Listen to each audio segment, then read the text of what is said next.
Hi all MS Excel ഞാൻ കുറച്ച് പ്രൊഡക്റ്റും അതിന്റെ വെയിറ്റും എഴുതിയിട്ടുണ്ട്. ഈ വെയിറ്റിന്റെ കൂടെ എല്ലാം kg ചേർക്കണം.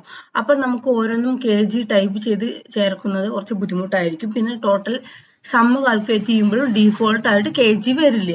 അപ്പോൾ അതിന് എന്താ ചെയ്യേണ്ടതെന്നുള്ളതാണ് ഞാൻ പറഞ്ഞുതരാൻ പോകുന്നത്. നമ്മൾ ടോട്ടൽ എഴുതിയിട്ടുള്ള വെയിറ്റ് എല്ലാം സെലക്ട് ചെയ്യുന്നു, റൈറ്റ് ക്ലിക്ക് ചെയ്യുന്നു, ഫോർമാറ്റ് സെൽസിൽ പോകുന്നു, കസ്റ്റം എടുക്കുന്നു. ഇവിടെ ജനറൽ എന്നെടുത്ത് അത് മാറ്റി 0 ഡബിൾ കോഴ്സിനുള്ളിൽ kg കൊടുക്കുന്നു, ഡബിൾ കോഴ്സ് ക്ലോസ് ചെയ്യുന്നു, ഓക്കെ കൊടുക്കുന്നു. നോക്കൂ, എല്ലാവരിലും kg വന്നിട്ടുണ്ട്. നമ്മൾ എല്ലാവരും ടൈപ്പ് ചെയ്ത് ആഡ് ചെയ്യുന്നത് ബുദ്ധിമുട്ടായിരിക്കും, അതുകൊണ്ട് ഇങ്ങനെ ചെയ്താൽ മതി. ഇനി നമുക്ക് ടോട്ടൽ കാണുമ്പോൾ അതിൽ വരുന്നുണ്ടോ എന്ന് നോക്കാം.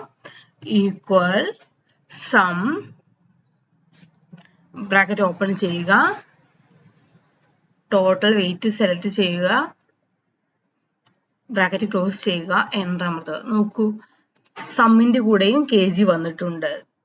എല്ലാവർക്കും മനസ്സിലായെന്ന് വിചാരിക്കും ഞാൻ എന്താ ചെയ്തതെന്ന്. റൈറ്റ് ക്ലിക്ക് ചെയ്യുന്നു, ഫോർമാറ്റ് സെൽസ് എടുക്കുന്നു, അതിൽ കസ്റ്റം എടുക്കുന്നു, എന്നിട്ട് ടൈപ്പ് എന്നുള്ളിടത്ത് 0 ഡബിൾ കോഴ്സിനുള്ളിൽ kg കൊടുക്കുന്നു, ഓക്കെ കൊടുക്കുന്നു.